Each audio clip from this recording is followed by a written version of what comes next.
Welcome into the M&M Discipleship Podcast, where we discuss what it means to be a disciple of Christ. We aim to look for God in our daily lives, be in His Word, and strive to live out the teachings of Jesus. This is Michael Round. This is my co-host, Dakota Moody. Dakota, how's it going? It's going good, brother. It's been a while. It's been a while for us to release a podcast. We've only had a lot going on Yeah, recently.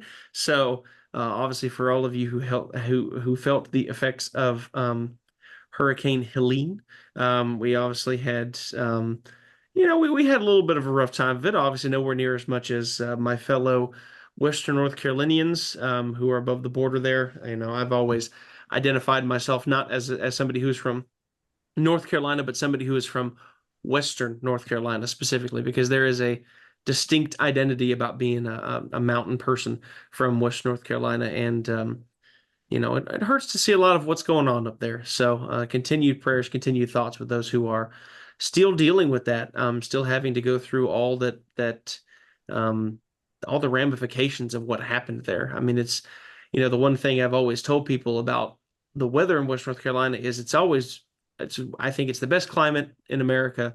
And it's so great that you don't have to deal with pretty much any natural disaster. You don't have to deal with earthquakes. You don't have to deal with tornadoes. You don't have to deal with a lot of the issues that happen. But the one thing you have to deal with is flash floods. Um, and when you get a freak storm that randomly passes through, that is a hurricane tropical storm that just happens to hit that one part of the country, flash floods can become a real problem. And that doesn't happen very often, but when it does, man, does it hurt. And so thoughts out there to all those who are still dealing with that. If you are somebody who are from West North Carolina, because I know we have some people who listen who are from that area, thoughts and prayers go out to you right now, because we hurt with you. We hate that you're having to deal with that in that way, but hopefully you can recover. definitely. We were praying for you, the group and that area. I mean, it's been tragic to see all that's come out, and just in our age where everybody can record, take pictures, whatever. It's just horrifying to see all that has happened there. So definitely be praying for that group in that area. Yeah. Um, Which also, by the Related way, to we're recording this podcast on Wednesday. yeah, What is the Wednesday the 10th? Is it the 10th? What is today? The ninth or the ninth, the 10th? ninth, It's the ninth. yes. Okay. Wednesday the ninth of October, year of our Lord 2024. And there is a hurricane barreling towards Florida right now as well. That's a Cat 5. And I know we know people in Florida too, and that's we don't even know what the ramifications are yet. So you who are listening will know what happened Hmm. at that point. But yeah, oof, that's horrible. Yeah, So prayers out for definitely. y'all as well. So Dakota, for you specifically, let everybody know why it was we really couldn't record very well last week. Like how long were you guys without power in South Carolina? I mean, I know you guys had Yeah. a different kind of effects. You had a different kind of effects from the storm. Yeah. How long were you guys without power? Yeah. So, well, for me, we got our power back Tuesday night, last Tuesday night at our own house. The roadway to this church building was not even open until early Wednesday.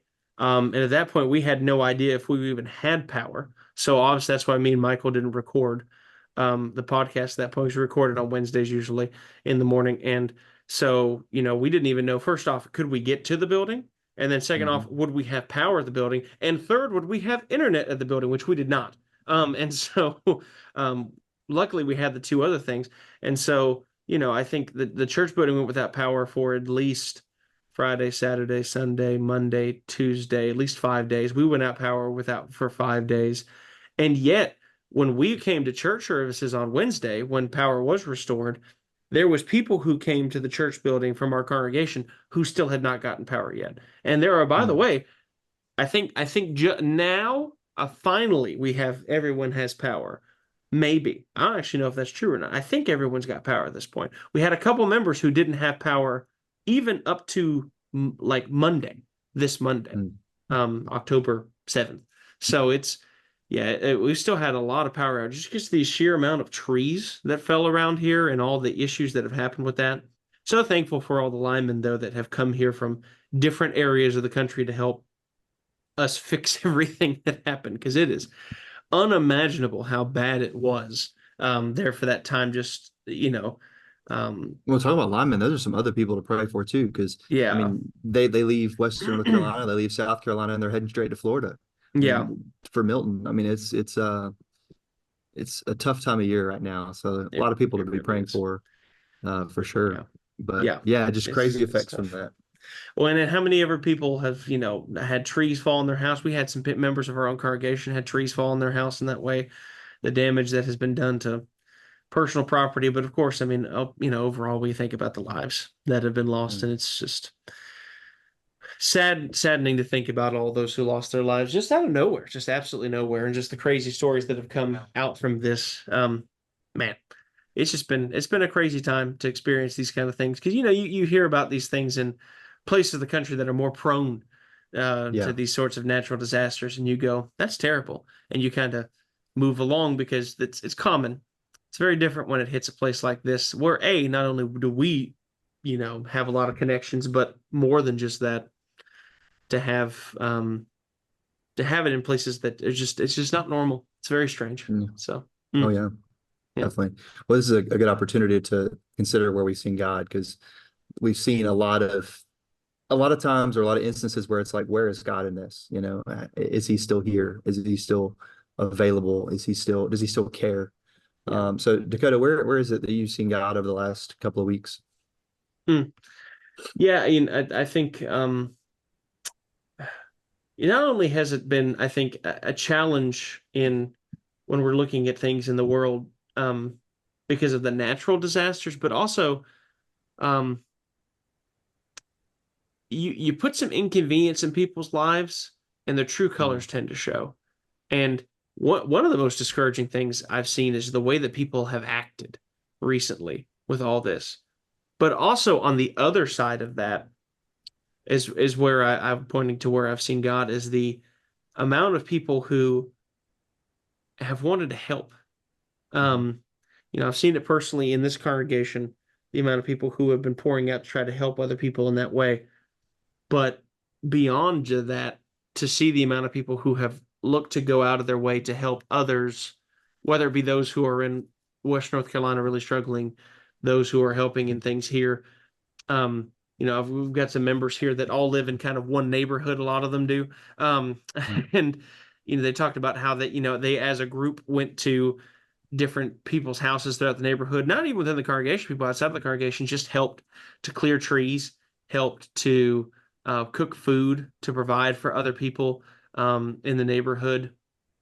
And the amount of people who have stepped up and the amount of ways in which I think I've seen followers of Christ step up in these moments and put themselves fully into helping other people when it didn't benefit them. We all lost a lot of a lot of money in groceries recently. For them to be able to say, "I'm willing to go to the store, buy more than what I need to go and provide for somebody else to help in that way," has been great. Because at the beginning of this whole thing, I heard way too many stories about people who were doing horrible things and were treating people Mm. horribly and were being absolutely terrible to each other.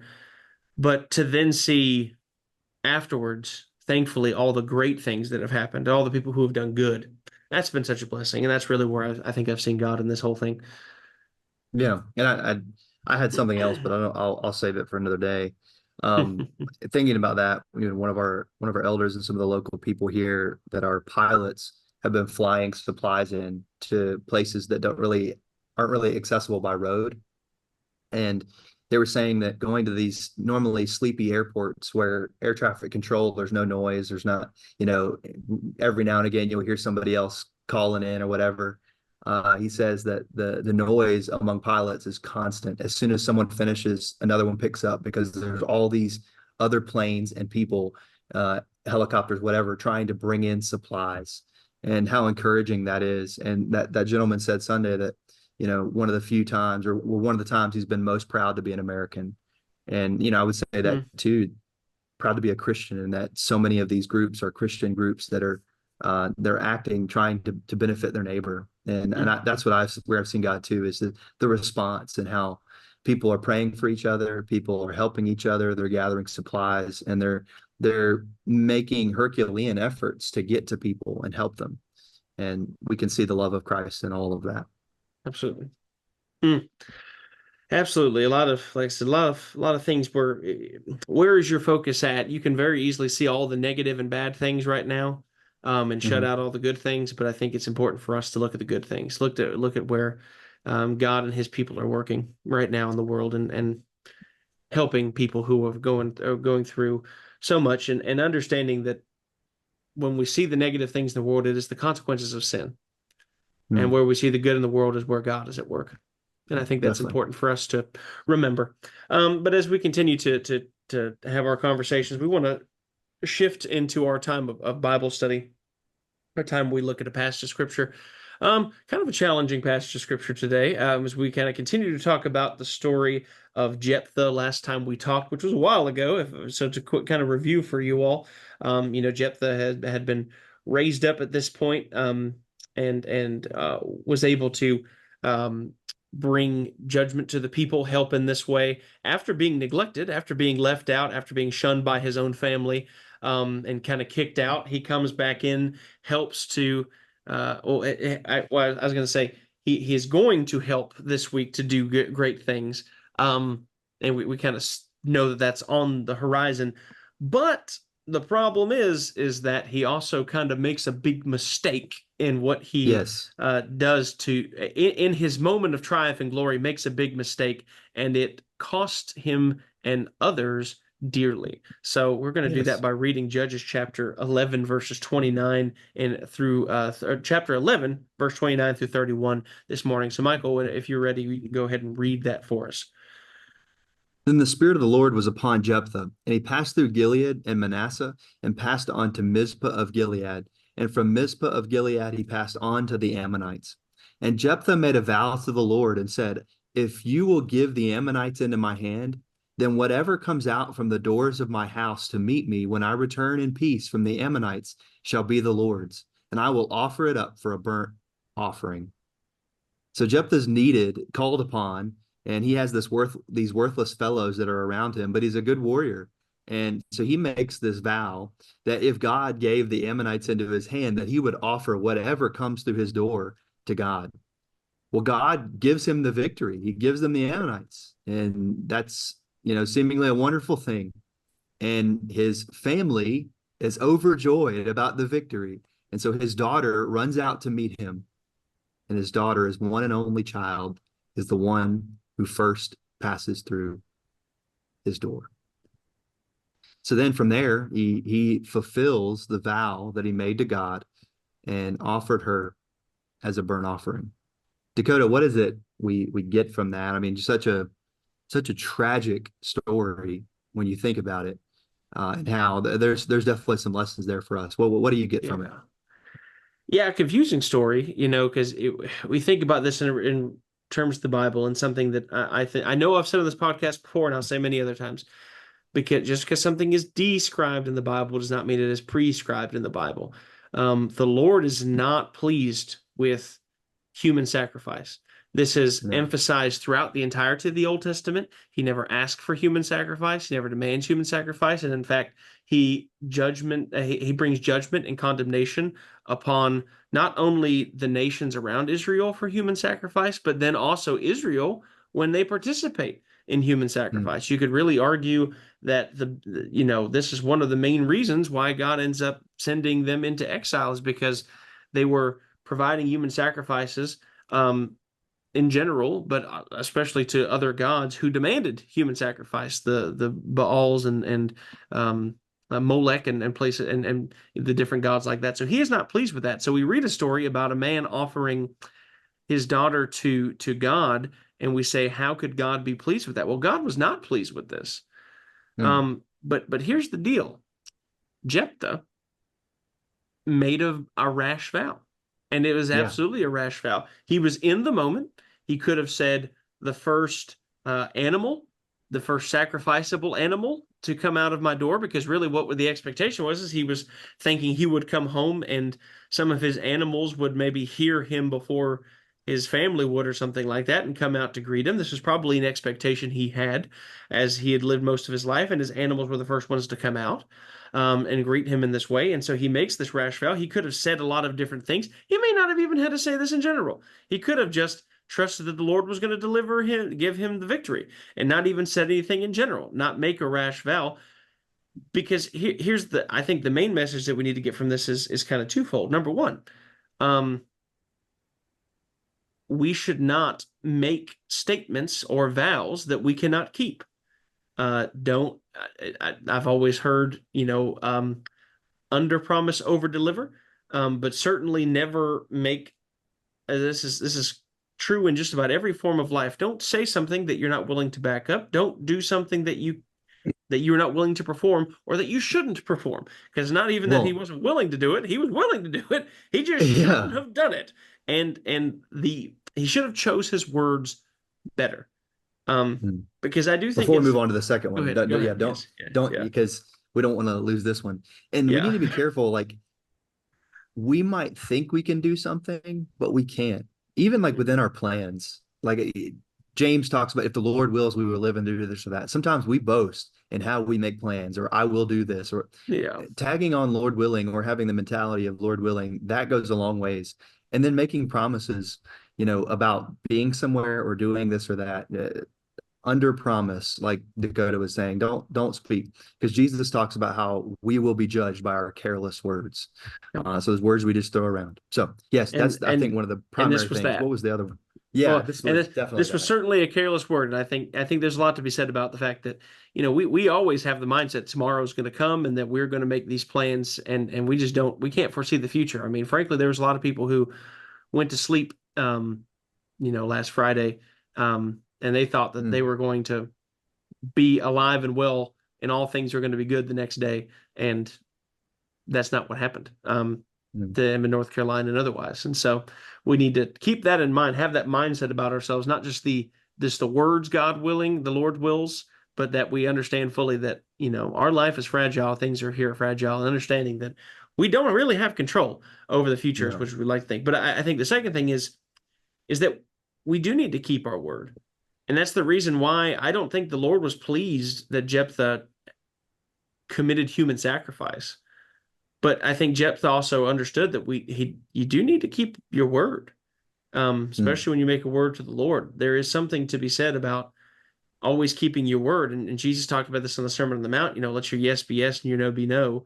Anything else comes from evil. And some people have interpreted that as, taking elaborate oaths or things like that as being a problem, where really more than anything it is, you need to keep your word. You need to be a person who can be trusted at your word, especially as a person who is a disciple of Christ, because if somebody can't believe you at your word, then how can they trust in you telling them about the good news of Jesus Christ? It shows your value as a person. And so while I don't think that this is something at all that pleased the Lord, I think Jephthah understood the importance of keeping his word. And I think this is something that we all need to remember as Christians as well, is that we need to keep our word. But because we need to keep our word, going back to the original point, we don't need to be making rash and stupid vows to where we have to keep rash and stupid vows. Like, that's just the deal. You need to stay with the person. Anyway, we won't get into further details about things like that. But be smart about what you do in the first place, so that way you don't have to live with your decision afterwards.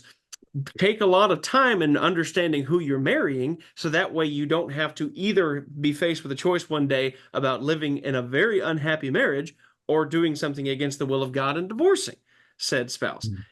Take your time when you are making decisions in your life to really understand, because then when you have to stick with them, it becomes a problem. I've had to deal with this more than a few times in my own life. You've been married by making rash decisions. Not that, luckily. Have actually been married twice, but it was to the same person in the same calendar year. But that was a whole different thing. That is true. You were. I was, yes. But I was actually married to my wife twice in the same year. Once by the man who is sharing a screen with me here, and then by his father later that year. So technically, went through two different marriage ceremonies, but to the same person the same year. That was COVID. COVID for was a everybody. very strange year for everybody who wanted to know him. But regardless, but yes, I've not had that experience, but I have had other experience in my life where I've made rash decisions. Yes, And yes. then, luckily, I've either been spared having to deal with the consequences, or I Mhm. have had to deal with the consequences, and that was not great. Whether it is in our speech or whether it's in our decisions, we need to take some time and figure out what we're Yeah, doing before we do it. Yeah, practically, yeah. Slow yeah, down in what you yeah, say yeah. and slow down in, how often you speak and when you, yeah. Oh yeah. And then your decisions, definitely.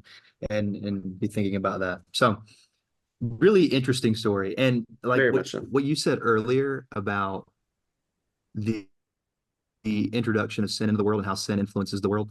I think about that with Jephthah. Everything is tragic about that. The fact that the Israelites were overcome by another Yeah. army, result of Hmm. sin and lack of faith in God, and the fact that they needed to fight their way out of that. That's, sin and violence within the world, and his vow, feeling that he needed. I mean, I don't know if it's a lack of faith in God, but it's like you could have handled that a whole lot differently.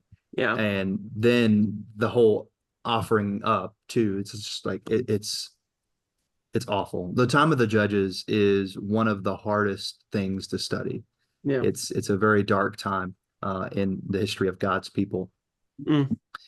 And maybe you So got to wonder also if it's maybe a little bit of a pride thing. The fact that he thought he could take the outcome of the battle into his own hands by promising to do something for the Lord to give him the victory. I don't mm, know. It's all very strange. It's all very strange. Continue on, sir. it is. No, you're right. And so maybe trying to finish on a higher note. What is it you've been reading, Dakota, lately? Yeah, so again, bouncing back and forth between books because that's what I do because I'm that kind of person. But I back onto this book because I've been reading this book as well as some other books because last week I talked about "Come Lord Jesus: Meditations on the Second Coming of Christ." A couple of 2 or 3 sessions ago, I talked about this reading "Emotionally Healthy Spirituality" by Peter Scazzero. Enjoyed this book and continue to enjoy this book. His chapters are so long, though. If anyone out there writes books, please don't make them 30 pages a chapter. Like, please, it Mhm. hurts to do this. Um, there's some books that you read and it's so nice because they're like 10 to 15 pages. That much so nice. Mhm. That makes it so nice. This sometimes it can be a slog, and especially since this is like deep stuff that Mhm. it's deep stuff that makes you really have to face some dark parts of yourself, which I understand maybe that's why these chapters are so long because he's having to get into such deep subject material. I appreciate it. I think this is a great book. I suggest anybody to read it, especially if you want to be a more spiritually healthy person, emotionally healthy, spiritual person. I do truly believe that. But here's the thing within this. It is a little bit hard to read sometimes, but I advocate it for all those reasons, and I'll give you a little taste of that this week. He talks about in this particular chapter, he's talking about facing kind of yourself, knowing the things that you have to face within yourself. And he talks about how we can often, many of us will go to the grave not knowing even who we are because we Mhm. give ourselves false identities and we kind of live through those false identities and they become our identity even though they're not really who we truly are. And he talked about 3 different ways in which we create false identities for ourselves. And number one is based off of I am what I do, as in Mhm. you take a career, you take whatever, and that ends up becoming your identity, not because of who you are, but because you chose to do that particular thing. And that ends up becoming your true identity. So you don't pick your job based on who you are. You pick who you are based on what you do. And that Mhm. creates a false identity for a lot of people. And I think that a lot of times we see this where people, not only people who retire, we see this with athletes a lot, man. Once they retire, they lose kind of who they are, Mhm. because they've lost what they do, and their identity was what they did, not who they were. But he also talks about how a lot of people create false identities based off of what they have, the kind Mhm. of things that they adorn themselves with, the things that they possess, or the things that they strive after possessing, that end up kind of becoming their identity. Mhm. Somebody who is always looking for money or wealth or status or things like that can be somebody who makes their identity off of what they have, but it could also be somebody who makes their identity off of um, different things they have where, hey, I've got a lot of camouflage and hunting clothes, and that means that's my entire identity. It's not just something that they like to do, it becomes who they are, or the things like that. I have a pickup truck, therefore I have to act like somebody who has a pickup truck. I have, I have a Corvette, thus I must act like somebody who has a Corvette. Whereas you're again letting other things dictate your identity, not your identity dictate other things. And the last thing he talks about is, I am what others think I am. So we base our entire identity off of what other people see us as and what other people have attributed to us. This is where, a compliment sends us through the roof, but a criticism sends us down into the floor. People saying you look like this, or you are something like this, ends up becoming a really definable trait within us because we are not comfortable and established in who we are. We allow what other people think of us to allow us to define who we are. And he talks about how all these false identities are just so dangerous and how they can happen so easily in people's lives. And this is why it is so important to confront who we truly are on the inside, to not allow false identities to control us, but instead for us to be able to control our identity, us to know ourselves fully and truly, and be able for us to know what is influencing us and to cut out the things that are negatively influencing us, cutting out the things that in our identities are based solely off of what we do or what we have or what others think, instead of who we truly are, especially, and of course this is a book about spirituality, especially as it regards our identity as Christians and as people made in the image of God above all else. Yeah, and I really like what you're talking about with most people die and don't know who they are. All that kind of stuff, you might be listening to this and think, oh, I'm not controlled by that stuff, or I really don't define myself in that. Yeah, we do. We You'd be surprised. Very much do. Yeah. And it might not be all of one of those, but it's probably a variation of them.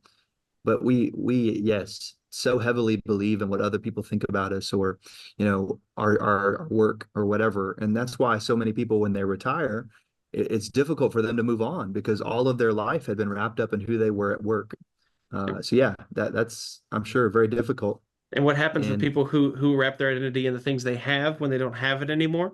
What happens what happens when people wrap their identity in what people think, and then those people no longer think that about them anymore? Like it can crush people because you've wrapped your identity up in false things that are outside of you. Yes. And then once those things go away, then you feel like you lose yourself. Yes, when even then, on that, so something more noble is like identifying with your spouse and how closely that is, and when our spouse might be taken from us for whatever reason, that could be very difficult for people.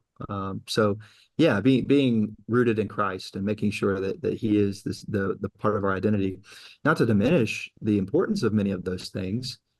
Well, maybe to diminish them, but like it's because we have exalted many of those things, not that they are unimportant in and of themselves. Yeah, and oftentimes exalted them above the place of God. So exactly, very important, very important. But that's what I've been reading. Michael, how about yourself? What have you been reading? Started a few weeks ago a book called Trust, or a couple weeks ago, by Dr. Henry Cloud, and it is really good. I highly recommend it. Dr. Henry Cloud is one of the authors of Boundaries. Is Dr. Henry Cloud and John Townsend, something Dr. Townsend. They're the ones that write Boundaries and those series books. But he wrote this one, Dr. Henry Cloud, by himself, and he summarized the book early on. He wanted to kind of get this out there. He said, "Trust is the fuel for all life. Nothing in life works without it, especially relationships. We are wired biologically, neurologically, emotionally, spiritually, and psychologically to trust. Trust is the currency that drives everything. So we need to be good at it." And Dr. Cloud talks about an interaction with somebody on an airplane, and that guy was like, "Yeah, I don't trust anybody." And he was like, "Oh, really?" And what of all places to say something like that. And he was like, well, so how do you think your relationship is with the pilot right now? What kind of relationship do you think you have with him? Do you think you trust him? Or when you sit down to eat at a restaurant, do you trust the chef or the people that bring the food to you? Like, do you trust that your power is going to click on? So many different things that we trust that we take for granted. Yeah. We might be less trusting than most people, but we still trust others. We trust our family, our friends, whatever. But the point is that we should be mindful of the trust that we are building with other people, or is what we're doing damaging trust with other people? And so this book I've enjoyed. I'm about a third of the way through it, I think, and seeing how we build trust and the ways the arenas in which trust is important, the foundations to trust. And so I'll be sharing more about that in the days ahead. But I've enjoyed having my eyes open to that currency of trust. Hmm. It's very true. I mean, I think there's a lot to be said about that. It's a funny thing to say, I don't trust anybody, while you are actively trusting somebody to guide your life from one place to another in an airplane, thousands of feet above the air, and such things. It is true. I mean, pretty much everything in life involves some sort of trust of something. You trust the ground that you walk on, Yeah. to be able to hold up. You trust the seat that you sit in. You trust all these things. But I think how appropriate, yes, gravity to keep you held down to the ground, or else you would just, strap yourself to something at all times. And then you have to trust the straps. But I think how appropriate is it that you bring that up when we talk about the rash vow of Jephthah? Because on two different fronts. Number one, how important is it for us to make sure that what we say are things that we can actually back up, and that they are the right things to say, so that way people can retain trust in us. Not only, I think, both in our trust that we will do what we say, but also our trust that we're going to say the right things. Because you can say, well, Jephthah was pretty trustworthy in the fact that he did what he said, but I would say I don't really trust Jephthah because he couldn't make the right decision as to what to say in the moment. Yes. I trust that he's going to do what he's going to say, but that doesn't mean that's a good thing. I don't trust him to say the right things. And that's important. And so I think not only on that front, but also to keep our word in that way. How appropriate is that you bring that up when we talk about this story? Yeah. Well, and two, like, there are multiple layers of being trustworthy, like you said. Yeah. And we can be all guilty of, taking on too much or whatever. And so sometimes we can develop a reputation of being those people that take on too much. And so then, even though we said we've done it and maybe we'll do it, it's just a difficult thing. So yeah, that's a really good point. So anyways, I'm enjoying that book, and anybody I think could benefit from reading the book, but especially those that are in leadership, or have some kind of leadership position. I would encourage you to pick it up. It's been an enjoyable read, full of stories and things. He's a counselor, and so he's talked to a lot of people. He also is a consultant for businesses, and he helps them become more healthy. And so yeah, I'm enjoying it. Well, that's fantastic. That seems like a very good read. Look forward to hearing more about that. And for all those out there, we probably went a little long today with our podcast. It's been a couple weeks though, so hopefully we're able to catch up well with y'all. Look forward to continuing to meet with y'all in the weeks and months going forward. Michael, anything else you want to talk about before we close out today? I don't think there's anything else. We just thank everybody for joining us today on the M&M Discipleship Podcast. Until next time, let's look for God, learn from His Word, and live out His teachings. Bye for now.